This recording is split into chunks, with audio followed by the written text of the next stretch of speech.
Hello guys, welcome back to this another video, and in this video we are going to solve next problem of our DP level 1 linear DP section of FRAS DSS sheet.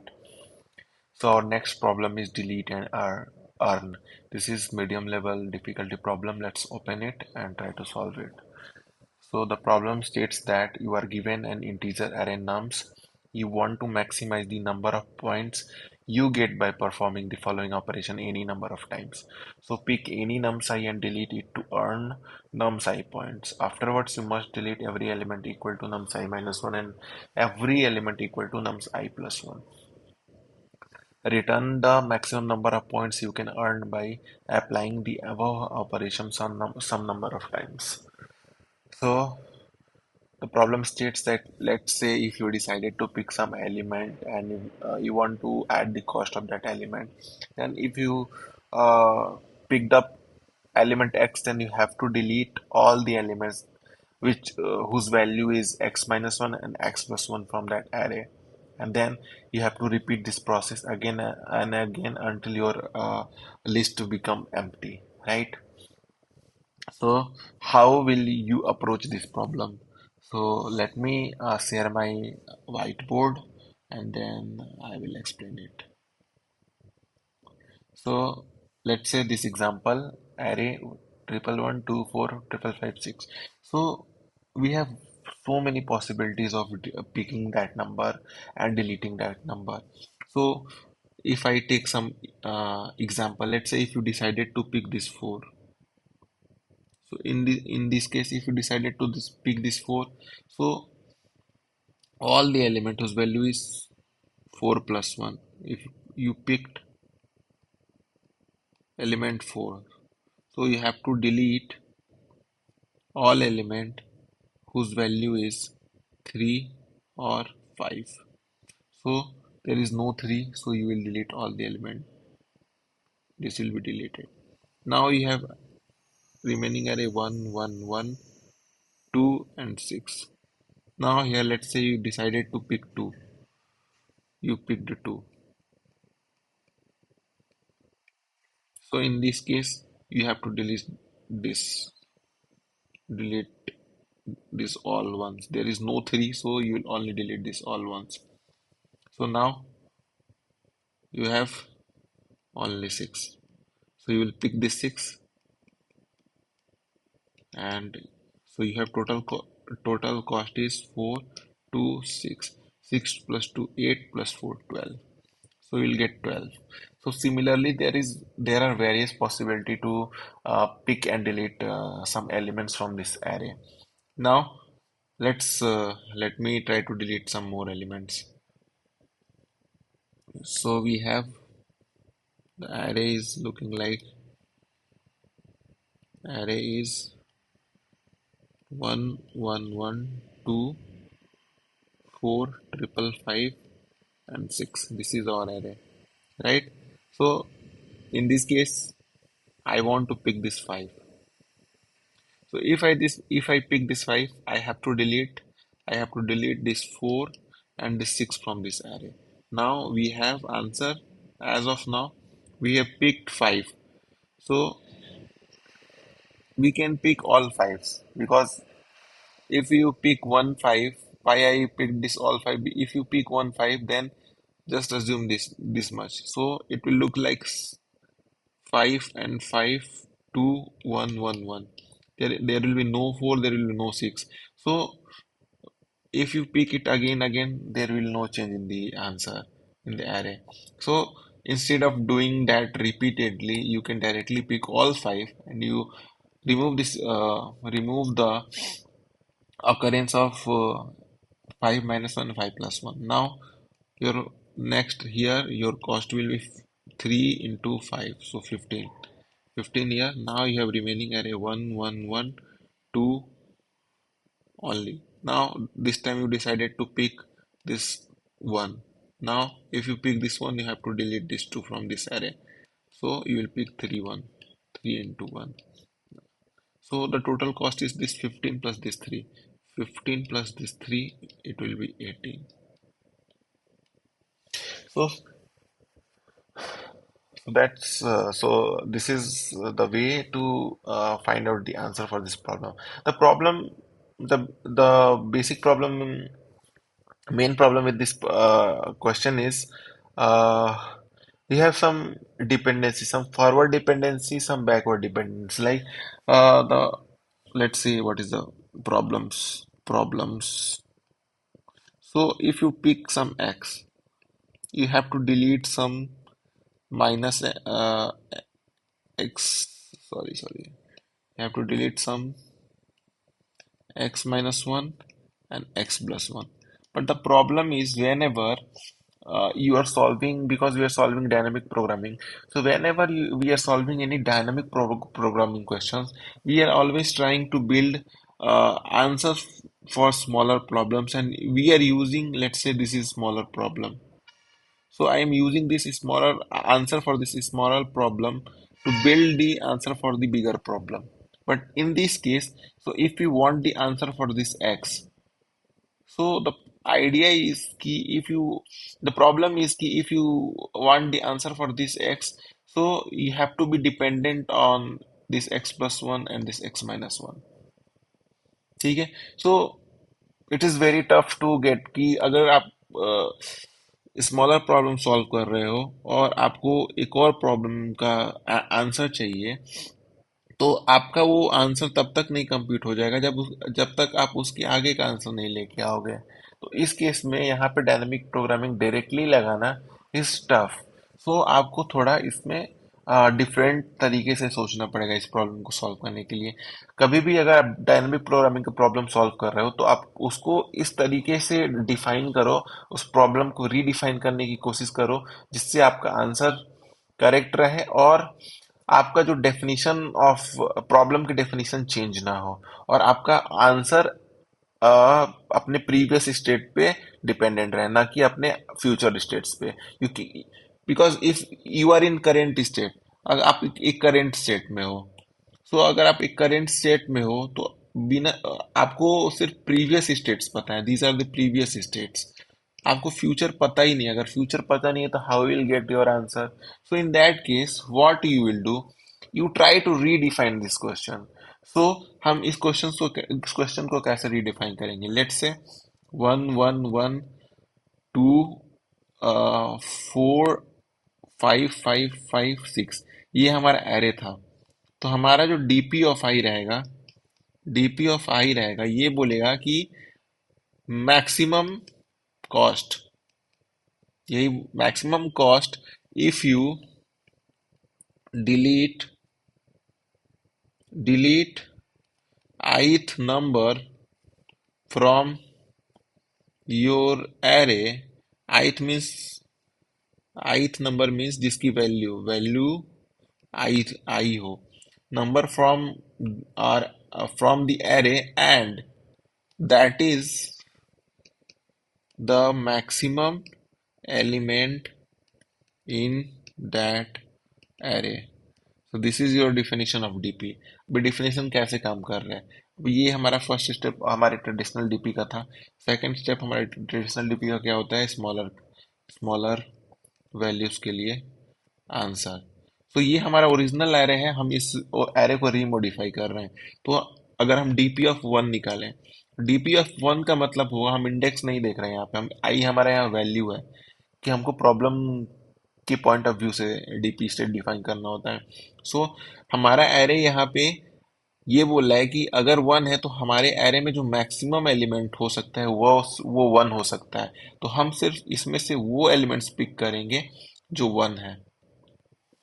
तो इस case में we will not include any element which is more than 1। तो अब हमारे पास ये value है, तो अगर ये वैल्यू हम 1 को पिक कर लेंगे, तो 1 को पिक कर लेंगे तो हमारे पास 1 है। अब इसकी कोई हायर वैल्यू सारे में नहीं है, तो हमने फॉर फ्यूचर की dependency we have cancelled out, so we have only previous dependency.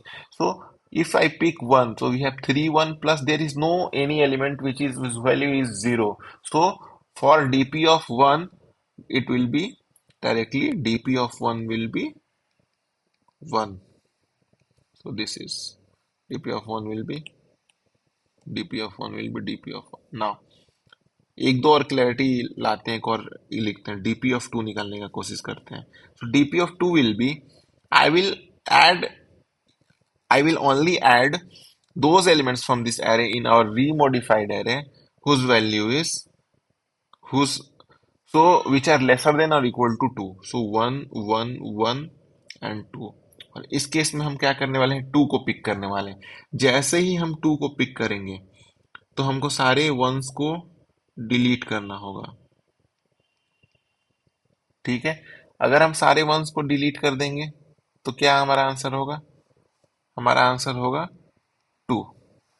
ठीक है, बट हमने क्या डिफाइन किया है कि मैक्स का हम उसको डिलीट कर रहे हैं इस पूरे एरे में। तो हमें एक और काम करना होगा यहाँ पे कि देखो, टू तो हुआ, बट हमारा एरे ये पूरा कंसिस्ट कर रहा है यहाँ, यहाँ ये पूरा इतना कंसिस्ट कर रहा है। तो हमारे पास डीपी ऑफ वन का आंसर बोला था कि हमारे पास 3 आ रहा है, और मैंने 2 को डिलीट किया तो 2 आया। तो बट हम डायरेक्टली ये नहीं कर सकते, हमको मैक्सिमम भी लेना है कि ये एरे थी, ये एरे थी, तो हम चाहते तो हम इस 3 को लेके इसको डिलीट कर सकते थे।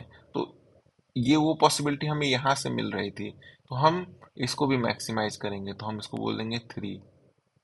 मतलब कि हम मैक्सिमम ले लेंगे DP of two and DP of one का। ये क्यों किया, इसका रीज़न ये है कि हम हर एक मोमेंट पे हमारे एरे में प्रीवियस आंसर्स को भी कंसीडर करना है। डजेंट मैटर, डिलीट 2 किया तो 2 ही आया, बट हमारे पास एक और पॉसिबिलिटी थी जो कि बेटर थी, जो उसके पहले वाले में बेटर थी। तो हम हमारा डीपी ऑफ टू ये बोलेगा कि मैक्सिमम कितना हुआ, कि हमारे पास इतने का एरे है, तो वो पॉसिबिलिटी। ठीक है ना। हम ये डिफिनीशन, अगर ये डिफिनीशन का तुम सोचोगे तो ये डिफिनीशन इसलिए डिफाइन किए थे कि हम हमारी फ्यूचर की डिपेंडेंसी खत्म हो जाए। ठीक है, तो इस केस में ये वाला कैलकुलेट हमने वन वाला केस ऑलरेडी कैलकुलेट कर लिया था।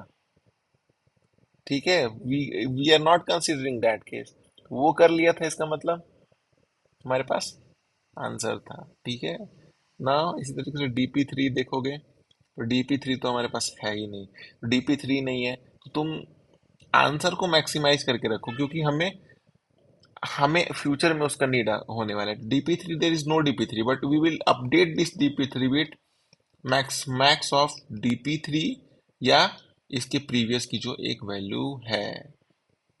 ठीक है, इससे हम कर देंगे। अब देखो, एक 4 वाला केस देख लो, DP ऑफ 4। DP ऑफ 4 वाला अगर केस देख लोगे तो DP ऑफ 4 में क्या है, तो DP ऑफ 4 में हमारे पास एरे आ जाएगा 1 1 1 2 एंड 4। तो देखो, ये 4 है हमारे पास। अगर तुम ये 4 को पिक करते हो, ये 4 को पिक करते हो, तो तुमको 5 डिलीट करने पड़ते, बट 5 हम ऐसा कंसीडर, हमारा हमारा डेफिनेशन ही ऐसा नहीं है। तो हमको 4 के केस में 3 डिलीट करने पड़ेंगे। ठीक है, तो तुम 3 तो डिलीट कर सकते हो, तो 3 डिलीट कर सकते हो, but what ever the answer till DP of 2 you can add that ना, क्योंकि तुम उसको मैक्सिमाइज करते चले जा रहे हो। तुम DP ऑफ 3 में आंसर है कि हम 3 को डिलीट किए थे, तो हमारे पास मैक्सिमम आंसर क्या था। तो इस केस में हमने मतलब पिक किए थे, सॉरी डिलीट करना मैं मतलब गलत यूज कर रहा हूँ, पिक किए थे, उसको मतलब इग्नोर करना है। हमने 4 को पिक किया तो हम 3 को नहीं पिक कर सकते, और हमारा DP बोलता है कि DP ऑफ 3 में था कि हम 3 को पिक करेंगे तो हमारा ओवरऑल मैक्सिमम आंसर क्या आएगा, ऑल पॉसिबिलिटीज के साथ। तो अगर हम 4 को पिक किए तो ओवरऑल हमारा मैक्सिमम आंसर क्या आएगा, तो डीपी, अगर 4 पिक किया तो DP ऑफ 2 में सिर्फ 2 तक के आंसर है, क्योंकि 4 पिक किया तो 3 को डिलीट किया होगा, तो DP ऑफ 2 का जो बेस्ट वैल्यू था वो 4 के साथ ऐड हो जाएगा। ठीक है, DP ऑफ 5 में आओगे तो हम 5 तक को इंक्लूड कर देंगे, 1 1 1 2 4 5 5 5। अब देखो, ये बोल रहा है कि अगर तुमने 5 को सेलेक्ट किया, 5 को अगर हमने सेलेक्ट किया तो 3 टाइम्स 5 का हमारा कंट्रीब्यूशन मिल गया।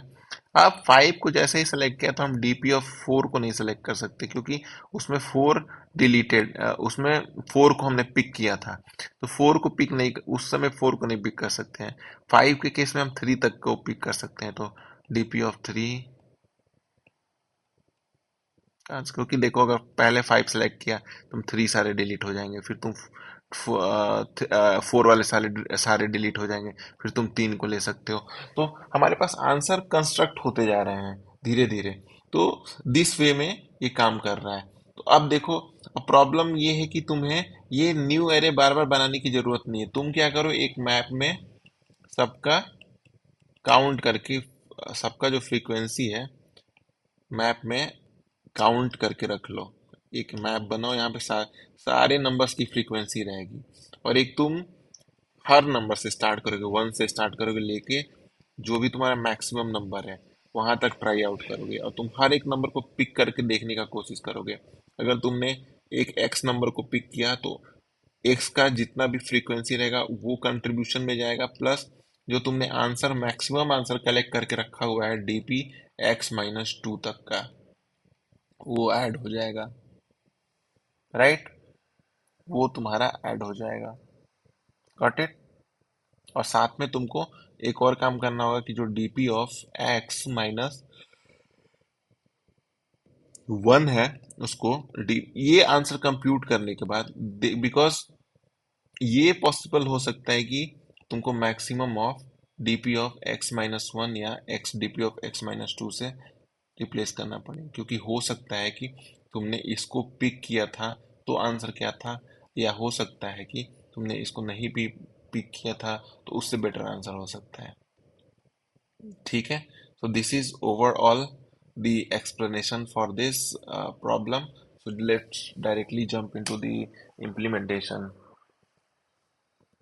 So if you try to see the implementation, so int dp मैं डिफाइन कर रहा हूँ, dpu जो भी होगा, हमारे पास मैक्सिमम नंबर्स कितने हैं, 10 के पावर 4 तक जा सकते हैं, तो मैं 10 1 2 3 4 मैं डिफाइन कर दूंगा। मैं इसको मैं सेट कर देता हूँ 0, size of dp। So if you, so मैं dp को भी डिफाइन कर देता हूँ, dp of i is max profit या कॉस्ट, मैक्स प्रॉफिट लिख देते हैं, max profit, max points is nice word, points if you pick I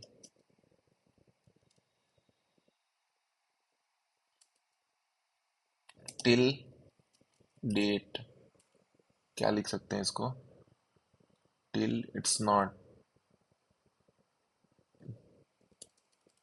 till if you pick ith and ith element and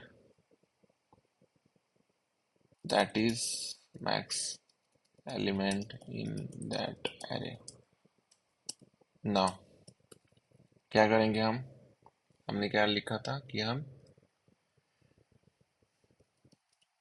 एक map बनाएंगे जिसमें इस सारे numbers की फ्रीक्वेंसी स्टोर करके रखेंगे।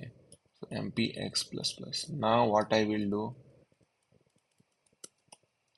I will run and loop for int I equals to 1, I less than equals to, हमें maximum element पता करना होगा इसमें पूरे एरे में, विच इज द मैक्सिमम है, int max element is equals to star max element of nums dot begin nums dot end। now I will iterate till max lm and I plus plus। now what I will do,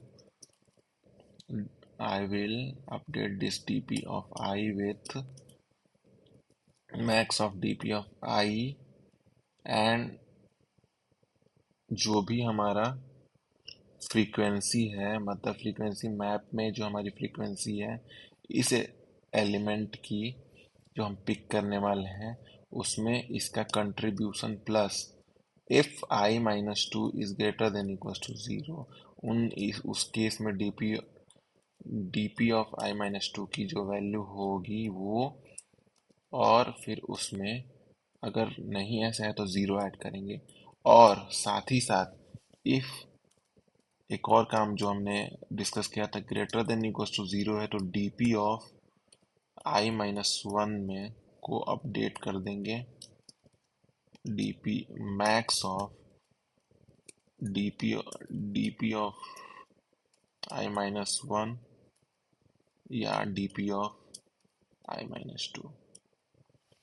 ठीक है, क्योंकि इसका reason है कि there is chances that कि जो तुम्हारा DP of I minus one है, हो सकता है कि उसमें आ, क्योंकि तुमको आगे में ये जो तुम यूज कर रहे हो, तुम ये अज्यूम करके यूज कर रहे हो कि तुमने जस्ट, अगर तुम एक्स को चूज कर रहे हो तो तुम एक्स माइनस वन नहीं चूज कर रहे हो, तो whatever the answer for X minus two, तो उसके केस में देयर इज चांसेस दैट कि जरूरी नहीं है कि तुम्हारा DP of I minus to में हाईएस्ट नंबर है, DP of I minus one में भी, DP of I minus one में हाईएस्ट नंबर है, हो सकता है कि उसके प्रीवियस एलिमेंट में उससे ज़्यादा पॉइंट यू गेन, तो you will just update your सब मतलब जो भी आने वाला सीक्वेंस है उसको मैक्सिमम वैल्यू से अपडेट कर दोगे।